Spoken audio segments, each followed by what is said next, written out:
Le Barça qui va affronter le Rayo Vallecano ce mercredi à 21h. On voit tout de suite ça après l'intro.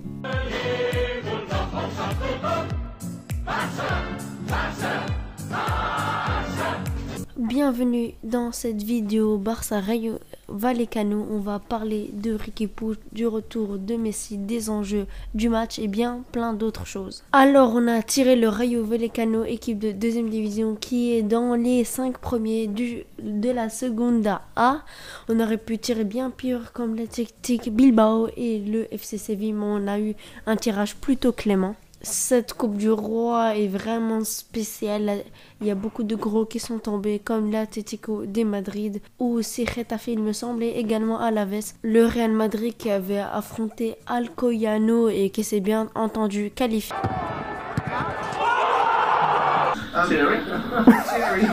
Bon, bref, sérieusement, ce que je voulais dire, c'est que on a une grande chance pour cette Coupe du Roi. Comme je vous ai dit, beaucoup de gros ont sorti, donc on peut vraiment faire quelque chose. On peut faire une finale, voire gagner la coupe, donc il va falloir jouer cette coupe à fond. Donc je vais vous dire ma composition en fin de vidéo pour voir si pour moi il faut faire tourner ou pas du tout. Quand on regarde leur classement, ils sont 4e en Segunda A, donc voilà, ils ont du retard sur les premiers pour pouvoir essayer de monter en première division. Donc c'est une petite équipe, mais il va pas leur faire prendre de haut, mais il va falloir jouer ce match sérieusement pour pouvoir se qualifier en quart de finale de Coupe du Roi. Quand on regarde leurs résultats de plus près, ils ont gagné 2-0 face à Mirandés et ils ont perdu 3-1 face à Girona. Donc voilà, ils sont plutôt dans une performance plutôt moyenne, rien d'incroyable. Franchement, je connais pas beaucoup les équipes. Il y a quelques joueurs que je connais dans Girona, mais dans Mirandés, je connais pas du tout. Donc bref, on va pas s'éterniser sur ce point. Quand on regarde sur les 12 matchs joués, on a eu 12 victoires. En fait, on n'a jamais perdu contre eux et on n'a jamais fait un match nul. Donc voilà, il va falloir être concentré comme je vous ai dit. Et la victoire devrait être une formalité. Et quand on regarde de plus près les 5 derniers matchs, en fait, c'était juste presque toujours déraclé, une victoire 6-1, une victoire 5-2, une victoire 5-1, une victoire plutôt serrée 3-2 et encore une victoire 3-1 qui date de, je pense qu'il y a 2 ans. Je pense que Suarez était buteur, il me semble. Bref, c'est presque toujours des scores fleuves, donc on espère qu'on fera de même. Quand on regarde notre forme, bon, elle est plutôt bonne en Liga. On a gagné face à l'Athletic Bilbao 3-2 en Liga. On a gagné au tir au but face à la Real Sociedad. On a perdu en finale de Supercoupe face à l'Athletic Bilbao encore une fois 3-2. On a gagné face à Cornellà 2-0 et on a gagné encore une fois face à Elche 2-0. Donc on a plutôt une bonne forme, une bonne dynamique. Donc on espère qu'on continuera comme ça. Il va falloir continuer à enchaîner les victoires et engranger de plus en plus de confiance. Il va falloir faire reposer quelques cadres comme Pedri par exemple, qui a enchaîné beaucoup de matchs, qui a enchaîné des prolongations, qui rentrait beaucoup. Voilà, franchement il a joué énormément, donc je pense que ce serait une bonne chose qu'il serait sur le banc. Et pourquoi pas, si on est en danger, qu'il faut marquer, pourquoi pas le faire rentrer. L'idéal sera bien sûr de plier le match, comme ça on pourra faire tourner, on pourra faire rentrer des jeunes, reposer les cadres, parce que là on va enchaîner énormément de matchs et le match contre Paris va bientôt arriver. Donc il faut aucun blessé pour arriver avec notre équipe type face au PSG. J'aimerais parler de quelque chose sur le Rayo. Ça fait hyper longtemps que j'ai pas regardé un de ces matchs, voire jamais, je sais plus. Mais en tout cas, je connais pas du tout leur tactique. Je sais pas si ils vont nous attendre derrière ou attaquer, mais je pense qu'ils vont nous attendre derrière comme un peu comme toutes les équipes. C'est vrai qu'il y a des exceptions, mais les petites équipes, ils nous attendent très très très bas. Donc si jamais ils vont nous attendre très très très bas, il va falloir exploiter les petits espaces. Il va falloir avoir de l'imagination. Je pense par exemple à Pedri, mais Pedri sera sur le banc, je l'espère en tout cas, mais pourquoi pas un Messi s'il rentre.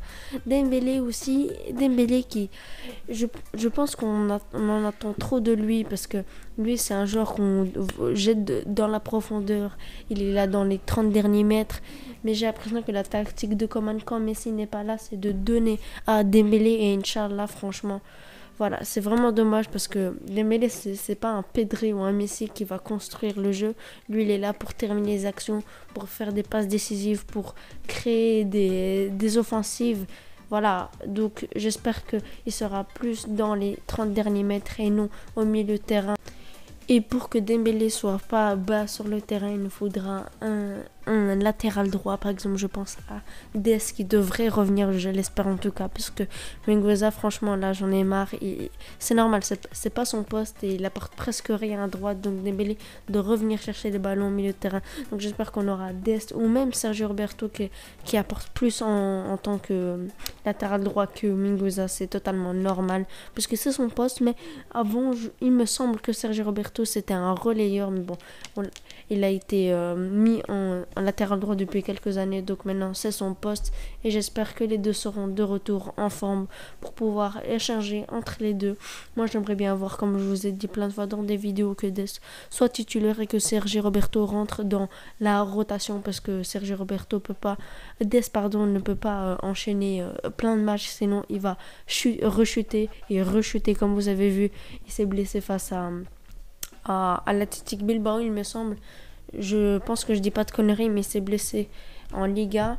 Donc voilà, il va falloir que Coman fasse les bons choix pour perdre le moins de joueurs en blessure. Bref, parlons un peu de la composition. Dans les cages, comme d'habitude, Marc-André Ter Stegen a bien vu que face à Elche, je pense que le Rayo Vallecano va pas beaucoup se créer d'occasions et il va falloir que Ter Stegen reste concentré comme face à Elche. Il a eu presque aucune occasion et pendant un moment il y a eu un face-à-face et il est resté concentré. Il a fait une parade magique qui a pu nous laisser dans le match et toujours mener 1-0 et ça nous a fait gagner les 3 points. Merci à Marc-André Ter Stegen. Donc j'espère qu'il restera concentré parce que le Rayo Vallecano, je pense pas qu'ils vont se créer énormément d'occasions, donc il va falloir qu'il reste concentré. En défense centrale, Araujo et Umtiti, j'aimerais bien qu'ils continuent pour voir ça donne quoi. Ils ont montré de bonnes choses face à l'Elche, mais il va falloir continuer à confirmer. L'anglais sur le banc toujours pour être puni, pourrait rentrer peut-être si on tue le match. Araujo par exemple, si on tue le match évidemment, Araujo pourrait sortir parce qu'il a enchaîné énormément de matchs à la place de l'anglais. Comme ça il a un peu de temps de jeu, il reprend le rythme. Et attention, je ne dis pas qu'il doit être titulaire l'anglais, mais je veux qu'il reprend du temps de jeu. Il faut pas qu'il ait 0 minutes tous les matchs, mais en tout cas l'anglais je le veux pas titulaire, je le veux juste sur le banc et peut-être qu'il pourrait rentrer en rotation.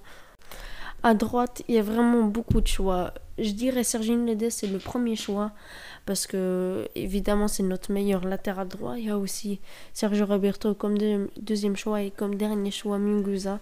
Donc voilà, le meilleur choix, j'aimerais bien voir Dest ou Sergio Roberto, mais si les deux ne sont pas prêts physiquement, on va devoir faire avec Mingueza et il devra continuer sur le côté droit dont il n'est pas très à l'aise. En plus, il a joué énormément, donc j'espère qu'il va pas être cramé et qu'il se blessera pas. Mais voilà, on espère que Serginho Dest ou Sergio Roberto seraient de retour. À gauche, Jordi Alba, on n'a pas vraiment le choix parce que Firpo n'a pas le niveau et en B, comme on ne fait pas vraiment confiance, il n'a pas à aller chercher un latéral gauche en B. Je pense pas qu'ils ont encore le niveau pour être au moins dans la rotation. Donc bref, Jordi Alba à gauche et j'ai l'impression qu'il est un peu perdu quand Messi n'est pas là. J'espère qu'il fera une bonne performance, qu'il fera les replis défensifs parce qu'on en a besoin des fois. Il laisse son couloir vide, mais bon, j'espère qu'il fera un bon match. Bonne chance à lui.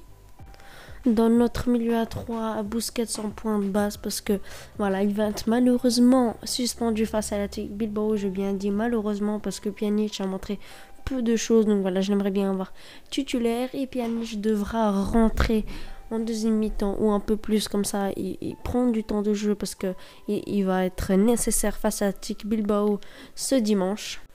Je trouve que Busquets a énormément progressé défensivement dans le pressing, il coupe les lignes de passe, donc voilà, j'adore ce Busquets quand il est comme ça.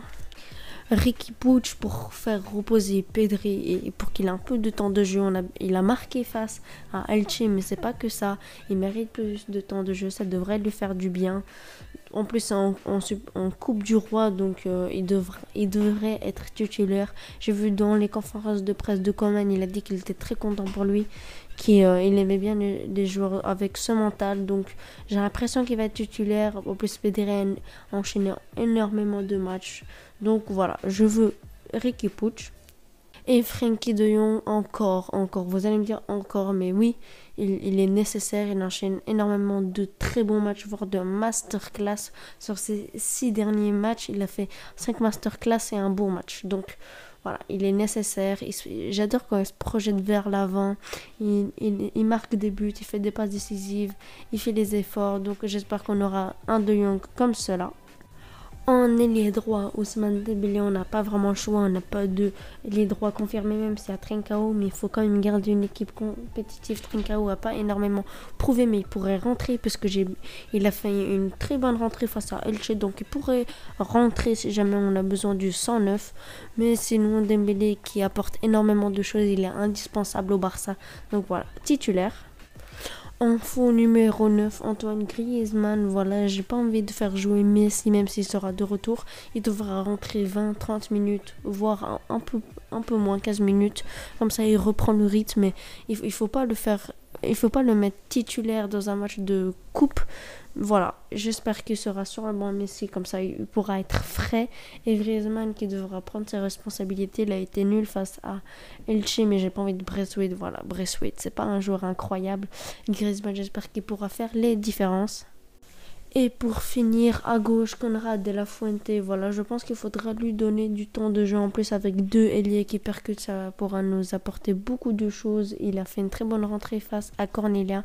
Et il joue très bien en B, à la B du Barça. Donc, je pense qu'il le mérite. En plus, il a un style qui est indispensable au Barça, surtout parce que Fati n'est pas là, même si Fati et Konrad, c'est pas le même style de jeu, c'est pas vraiment le même poste, même s'ils jouent les deux à gauche. Fati, c'est plus un joueur qui rentre dans l'axe et Konrad, c'est plutôt un joueur qui percute.